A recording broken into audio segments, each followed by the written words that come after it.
Good morning बेटा। कैसे हैं आप सभी लोग। एक बार फिर से स्वागत है आप सभी का एसएलडी इंस्टीट्यूट के यूट्यूब चैनल में। बेटा आज हम आपको कक्षा 7 दक्षता अभ्यास 11 के सभी प्रश्नों को हल कराएंगे। पहला प्रश्न देखते हैं बेटा। कह रहा है कि आकृति 11.39 में वृत्त का केंद्र O है, रेखा BOD कोण AOC की समद्विभाजक है तथा COD 50 अंश, तो ABC की माप क्या होगी। देखो बेटा, कहा है कि जो OD रेखा है कोण AOC की समद्विभाजक है। समद्विभाजक का मतलब समान भागों में बांटना। अगर समद्विभाजक हुआ और कहा कि COD 50 अंश हुआ, ये 50 अंश हुआ, तो ये भी कितना होगा, 50 का होगा। तो 50-50 कितना हो गया बेटा, 100 होगा, ठीक ना, 100 होगा। अब केंद्र पर बना कोण जो होता है और परिधि के बने कोण पर बेटा क्या होता है, आधा होता है। इसलिए क्या हो जाएगा, अगर यहाँ ये 100 अंश बनेगा तो यहाँ कितना बनेगा बेटा, 50 अंश बनेगा, क्योंकि वृत्त के परिधि पर बना कोण वृत्त के केंद्र पर बने कोण का आधा होता है। ठीक बेटा, इसका उत्तर क्या हो जाएगा, 50 अंश आ जाएगा। ठीक है। दूसरा प्रश्न देखिए बेटा, आकृति 11.13 में AB एक जीवा है। ये देखिए यहाँ से यहाँ तक एक जीवा हो गई, ठीक, AB एक जीवा हो गई और बिंदु C और D वृत्त पर स्थित हैं। बिंदु C और बिंदु D जो इसी वृत्त पर स्थित है। यदि कह रहा है कि कोण ADB 45 अंश हो तो ACB की माप क्या होगी। देखो बेटा, AB जीवा है, AB जीवा पर स्थित कोण ये हमारा ADB है जो 45 अंश का है, और इसी जीवा पर स्थित कोण ACB भी है।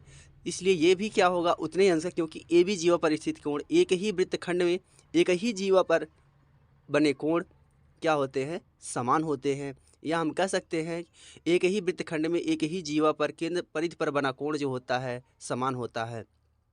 तो कहने का मतलब बेटा क्या हो गया, ADB जो है 45 अंश का है तो ACD भी क्या होगा, 45 अंश का होगा। क्यों, क्योंकि एक ही जीवा पर वृत्तखंड में स्थित कोण है। तो ये 45 अंश का होगा बेटा, तो ये भी कितने का होगा, 45 का होगा। ये उत्तर हमारा ये सही हो जाएगा। ठीक। आकृति 3 देखते हैं बेटा। आकृति 3 में कह रहा है क्वेश्चन नंबर 3, आकृति 11.34 में देखिए, ओ वृत्त का केंद्र है। ये देखो ओ वृत्त का केंद्र हो गया बेटा। करा कि और AOB 60 अंश है। AOB क्या बेटा, 60 अंश है। तो कह रहा है कि ADB का मान क्या होगा, ये आपको बताना है। ठीक बेटा, चलिए अब इसके लिए बेटा देखो, एक काम ये करना है आपको,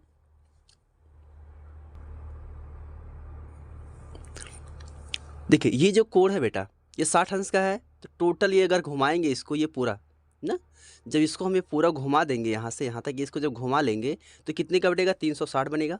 ठीक है, लिखेंगे दीर्घ चाप AB का अंश माप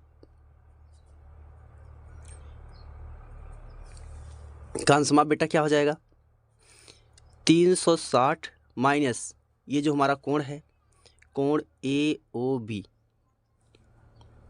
बराबर 360 माइनस 60 बराबर क्या आ गया बेटा, 300 अंश आ गया। अब बेटा ये केंद्र पर बन रहा कोण है, ठीक।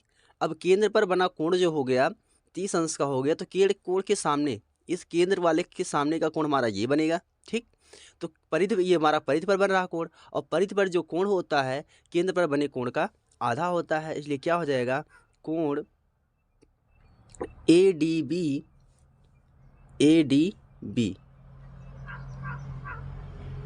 कोण ADB बराबर क्या हो जाएगा बेटा, 1/2 कोण, ये हमारा क्या हो जाएगा, AOB दीर्घ कोण, ठीक ना, दीर्घ चाप AOB, यानी क्या हो जाएगा AOB बराबर क्या हो जाएगा बेटा, 300 बटा 2 कट जाए, कितना आ गया बेटा 150 अंश। ठीक है, तो कौन सा विकल्प सही है इसका, देखो ऑप्शन नंबर 3 दूसरा सही है। ठीक बेटा, चल क्वेश्चन नंबर 4 देखो बेटा। क्वेश्चन नंबर 4 आकृति 3.5 में बिंदु O वृत्त का केंद्र है। इस बिंदु पर 3 बिंदु ए बी सी स्थित हैं। देखो ए बी सी तीनों स्थित हैं।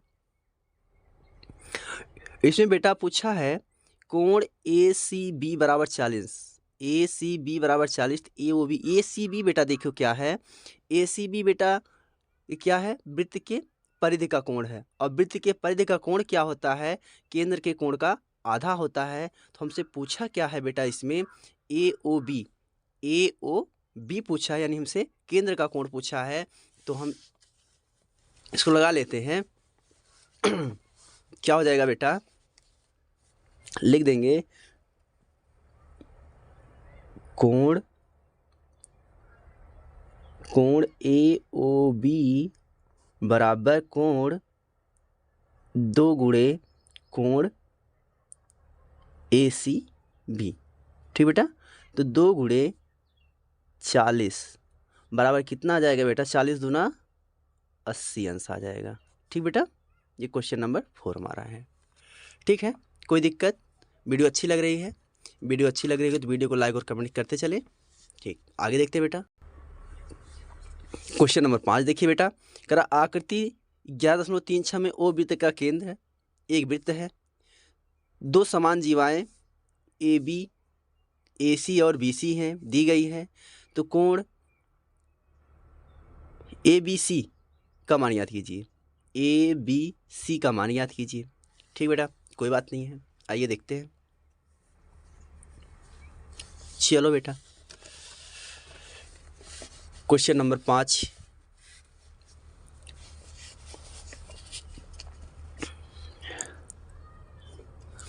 ध्यान से देखो बेटा। इसमें ये बेटा कहा है कि ए बी और ए सी, ठीक ना, नहीं ए सी और बी सी, ए सी बराबर बी सी के। ठीक है, ए सी अगर बी सी के बराबर हो गया, ए सी बी सी के बराबर है बेटा, तो यानी कि ये वाला कोण जो है, ये वाला कोण इसके बराबर होगा। यानी कि क्या हो जाएगा, कोण ए बराबर कोण बी के। ठीक है, कोण ए बराबर कोण बी के हो जाएगा। तो यानी कोण ए को बेटा हम लिख सकते हैं बी ए सी बराबर कोण बी को लिख सकते हैं ए बी सी लिख सकते हैं। ठीक है, चलो अब देख लेंगे बेटा, हम देखेंगे तो ए बी क्या है, हमारी जीवा है, ए बी वृत्त की जीवा है। अगर ए बी वृत्त की जीवा है और हम जानते हैं कि जीवा द्वारा वृत्तखंड में परिधि पर बना कोण क्या होता है, समकोण होता है। यानी कि अर्धवृत्त में परिधि पर बना कोण क्या होता है, समकोण होता है। ये प्रमेय हम पीछे पढ़ चुके हैं। तो कहने का मतलब क्या हो जाएगा, तो लिख देंगे, इसलिए क्या हो जाएगा, कोण ए सी बी बराबर क्या हो जाएगा बेटा 90 अंश हो गया। क्यों, क्योंकि ए बी वृत्त की जीवा है और ये A B A C B कोण जो है अर्धवृत्त में स्थित है। अब देखो बेटा, तो हम लिख लेंगे त्रिभुज ए बी सी में, ये त्रिभुज में तीनों कोणों का योग जो होता है बेटा वो कितना होता है, 180 अंश होता है।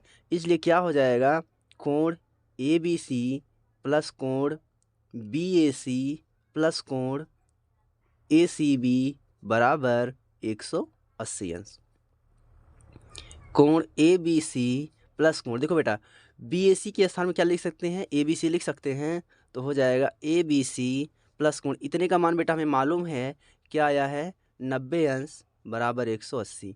ये देखो बेटा 2 बार है, ए बी सी 2 बार है, इसलिए हो जाएगा 2 कोण ए बी सी बराबर 180। ये बेटा इधर जाएगा तो माइनस हो जाएगा 90, आ जाएगा आपका कोण ए बी सी बराबर, इसमें से घट जाएगा बेटा तो कितना आ जाएगा 90 आ जाएगा, और यहाँ 2 इधर आ जाएगा तो क्या हो जाएगा बटे में आ जाएगा।